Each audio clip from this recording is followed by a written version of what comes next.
Pakistan's representative has once again chosen to misuse this august forum. No religious minority can freely live or practice its religion in Pakistan today. Pakistan actively lends its energies to aid, host and abet international terrorists. Osama bin Laden lived next to Pakistan's premier military academy. Pakistan's obsession with India, while its population battle for their lives, livelihood and freedom, India is exercising its right of reply in response to the statement delivered by Pakistan.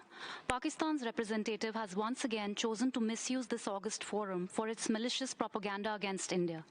Pakistan is a state which responds to any calls for reforms with enforced disappearances. In the last decade, Pakistan's own Commission of Inquiry on Enforced Disappearances has received 8,463 complaints. The Baloch people have borne the brunt of this cruel policy. Students, doctors, engineers, teachers and community leaders are regularly disappeared by the state, never to return back. No religious minority can freely live or practice its religion in Pakistan today. The Ahmadiyya community continues to be persecuted by the state for simply practicing their faith.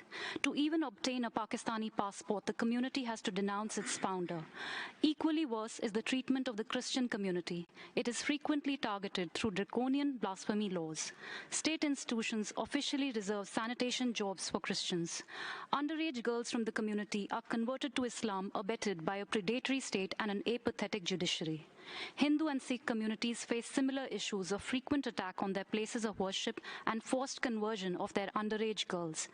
The state's crackdown on those who wish to raise their voice against any of these heinous policies is also incomparable.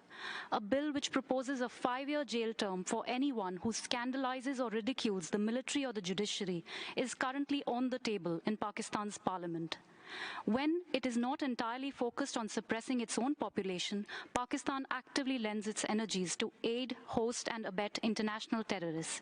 It has the unique distinction of hosting the most number of UNHRC designated terrorists and terror organizations. Allow me to recall that Osama bin Laden lived next to Pakistan's premier military academy. Its security agencies have nurtured and sheltered Hafiz Saeed and Masood Azhar for decades. These are but a few dreaded names from the annals of Pakistan's history of supporting terrorism. Pakistan's policies are directly responsible for the death of thousands of civilians around the world. Pakistan's obsession with India, while its population battle for their lives, livelihood and freedom, is an indication of the state's misplaced priorities. I would advise its leadership and officials to focus their energies on working for the benefit of their own population instead of baseless propaganda. Mr. President, we regret the comments made by Turkey on a matter that is an internal affair of India and advise it to refrain from making unsolicited comments on our internal matters. As regards the OIC statement, we reject the unwarranted references to the Union Territory of Jammu and Kashmir.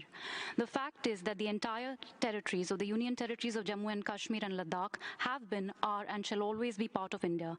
Pakistan is an illegal occupation of Indian territory. Instead of calling upon its member Pakistan to give up state-sponsored terrorism and to lift its occupation of Indian territory, OIC has let Pakistan hijack and misuse its platform for carrying out its nefarious agenda of engaging in malicious propaganda against it.